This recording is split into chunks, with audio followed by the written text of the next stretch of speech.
A protest was held outside the Allen Memorial Institute today. In the 50s and 60s, patients underwent experimental drug-induced mind control treatment without consent. For years, family members have been fighting for justice and compensation.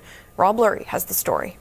We are seeking justice, apology, compensation. Ellen Atkins says what happened at the Allen Memorial ruined her parents' lives. Her mom was treated here in 1958, her dad in the early 60s. She says both were given high doses of experimental drugs. They both experienced a lot of electroshock therapy, and the results with my father were grand mal seizure every time. She says what followed was a lifetime of depression and anxiety for both. She witnessed another victim having a shock treatment. Lanamil Sauchuk's father was admitted in 1953, told a doctor at the Allen could cure his asthma.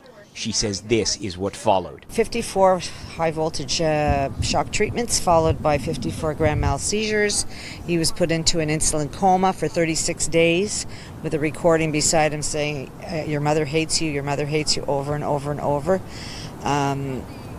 It destroyed his life. It was known as MKUltra experimentation, CIA-funded brainwashing experiments carried out in the 50s and 60s by psychiatrist Dr. Donald Ewan Cameron. Abuse has occurred. Justice will be served. Victims' families are now seeking court permission to launch a class action lawsuit against the Institute, McGill University, and the Canadian and Quebec governments. When you look at this, it sounds like it's a rogue Dr. Cameron who committed all these atrocities, but that's just not possible. It wasn't possible without the funding, without the help of all these institutions, of the universities, of the governments. We're suing for $1 million a person. In a statement, the MUHC acknowledges that Dr. Cameron carried out experiments at the Allen and says the consequences were unfortunate, but adds the courts have already established that the Royal Victoria Hospital was not considered by law the employer of Dr. Cameron. At the time, he exercised his profession in an autonomous and independent manner.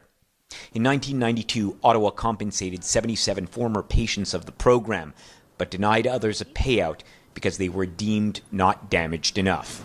Human dignity. Regardless, these people want someone to pay for their family's suffering and a very ugly chapter in Montreal history. Rob Lurie, CTV News.